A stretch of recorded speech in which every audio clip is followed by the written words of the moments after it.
چلتی ہے تو غیر مصنوعی انداز سے بدن کو جھکاتی پھولوں کی ٹہنیوں کی طرح ادھر ادھر جھکولے کھاتی ہوئی چلتی ہیں۔ ٹھوکریں قدم قدم پر لگتی ہیں۔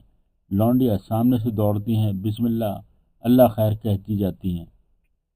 پھول والوں کی سیر تھی۔ بہادر شاہ اپنے محل میں جو درگاہ حضرت خواجہ قطب صاحب رحمۃ اللہ کے دروازے کے قریب بنا تھا تشریف رکھتے تھے۔ بیگمات اندر تھیں، مگر خورشید جمال اور میں جمال نے دوسرا مکان لیا تھا، کیونکہ مرزا نیلی کے وقت سے ان کی اور بہادر شاہ کی انبن تھی۔ بہادر شاہ کو انگریز ₹1,00,000 دیتے تھے، اس میں سے ₹1,000 مہینہ خورشید جمال کا علیحدہ بھیج دیا جاتا تھا۔ سستا سما تھا، ₹1,000 آج کل کے ₹1,00,000 کے برابر تھے، اور خورشید جمال خوب عیش آرام سے زندگی بسر کرتی تھی۔ جس شام کو پنکھا چڑھا، میں جمال عصر کے وقت سے برآمدے میں چلمن کے پاس بیٹھی تھی۔ نفیری بج رہی تھی۔ دہلی کے ہندو مسلمان زرق برق کے کپڑے پہنے پنکھے کے ساتھ تھے۔ دکانیں آراستہ تھیں، سکے کنورے بجا رہے تھے۔ مغرب کا وقت آیا تو خورشید جمال نے لونڈیوں سے کہلا بھیجا کہ پہلے آن کر نماز پڑھ لو، پھر تماشا دیکھنا۔ میں جمال اٹھی تو چلتے وقت ان سے نے دیکھا ایک فقیر سفید کفنی پہنے، زرد چہرہ، ننگے سر ننگے پاؤں پنکھے کے پاس سے گزر کر اس کو دیکھتا ہوا چلا گیا۔ اس کی صورت اور کفنی دیکھ کر میں جمال ڈر گئی۔ نماز میں بھی اسی کا خیال رہا۔ سیرت سے فارغ ہو کر سوئی تو ہلکا ہلکا بخار تھا۔ ماں کو خبر ہوئی، اس نے کچھ بڑھ چڑھ کر دم کیا، صندوقچے سے ایک نقش نکال کر گلے میں ڈالا، فقیروں کو خیرات بھجوائی۔ دوپہر کو تیز بخار ہو گیا۔ میں جمال چونکتی تھی اور کہتی تھی، وہ کفنی والا آیا، وہ مجھے بلاتا ہے، اماں جی آنا، وہ دیکھو کھڑا مسکراتا ہے۔ ماں نے لونڈیوں سے پوچھا، انہوں نے کہا کل شام کو ایک فقیر کفنی پہنے جا رہا تھا۔ بیوی نماز کے لیے اٹھی تو چلمن کا پردہ ہٹ گیا۔ فقیر نے ان کو گھور کر دیکھا اور بیوی نے ان کو دیکھا۔ اس کے بعد وہ کہیں چلا گیا۔ خورشید جمال نے نوکروں کو حکم دیا کہ اس حلیے کا فقیر جہاں ملے اس کو لاؤ۔ نوکر سارے میلے میں ڈھونڈتے پھرے۔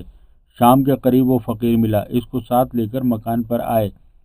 خورشید جمال نے پردے کے پاس بٹھا کر لڑکی کا حال کہا اور وہ بولا، مجھے اندر لے چلو، میں دم کر دوں گا، اچھی ہو جائے گی۔ خورشید جمال نے اندر پردہ کرایا، فقیر کو پلنگ کے پاس کھڑا کیا۔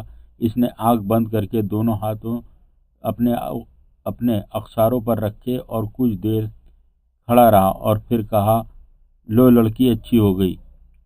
دیکھا تو واقعی بخار اتر گیا۔ میں جمال اٹھ بیٹھی۔ خورشید جمال اور سب لونڈیاں حیران ہو گئیں۔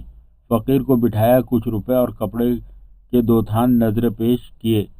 فقیر نے کہا، یہ میں نہیں لیتا، مجھے لڑکی کی صورت دکھا دو ورنہ پھر بیمار ہو جائے گی۔